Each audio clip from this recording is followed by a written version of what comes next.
उद्धव ठाकरे इन दिनों क्या राहुल गांधी क्या शरद पवार दोनों को एक ही तराजू में तौलने लगे हैं। उद्धव का ये बदला हुआ अंदाज देखकर कांग्रेस और एनसीपी सन्नाटे में है, लेकिन उद्धव ठाकरे ताबड़तोड़ बैटिंग करते जा रहे हैं। शिवसेना के अखबार सामना में शरद पवार की मोदी विरोधी बुलाई गई मीटिंग पर जोरदार हमला हुआ। शरद पवार ने गैर कांग्रेसी और गैर बीजेपी पार्टियों की बैठक बुलाई थी। प्रशांत किशोर को अपना पार्टनर बनाया। मीडिया में जबरदस्त कैंपेनिंग हुई, लेकिन नतीजा चूचू का मुरब्बा ही निकला। कुछ थके हुए, कुछ फूके हुए, कुछ जले हुए तो कुछ भुने हुए नेता इकट्ठे हुए, जिनकी देश की सियासत में न तो कोई पहचान है और न ही कोई हैसियत। लेकिन खेल ममता बनर्जी, शरद पवार और प्रशांत किशोर का था, तो खेल हुआ। अब शिवसेना ने पलटकर शरद पवार से सवाल दागा। इस मीटिंग को जितना मीडिया हाइप दिया गया था, उस हिसाब से कुछ भी फायदा नहीं हुआ है।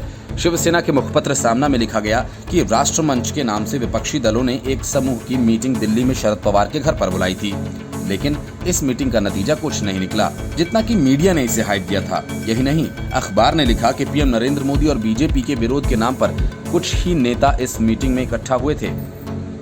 इस मीटिंग में शिवसेना को आमंत्रित नहीं किया गया था। इस संबंध में सवाल पूछे जाने पर शिवसेना नेता संजय राउत ने कहा था कि शरद पवार बड़े नेता हैं और उन्हें तमाम लोग सलाह देते रहते हैं। इस मीटिंग को लेकर तमाम तरह के कयास लगाए जा रहे थे और मोदी सरकार और बीजेपी के खिलाफ विकल्प देने की बातें भी की जा रही थी।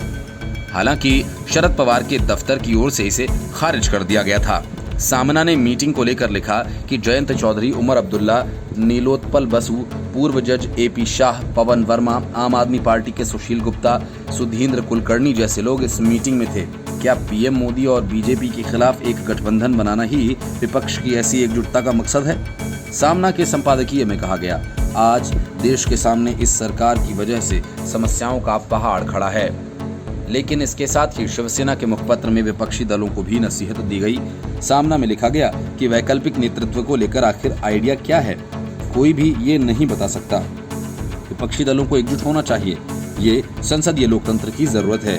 लेकिन बीते 7 सालों में राष्ट्रीय स्तर पर विपक्ष पूरी तरह से नदारद दिखा है। यही नहीं, शिवसेना की ओर से राहुल गांधी को सलाह दी गई है कि उन्हें शरद पवार की ओर से विपक्ष की एकजुटता के प्रयासों के साथ जुड़ना चाहिए। Bureau report, news of India.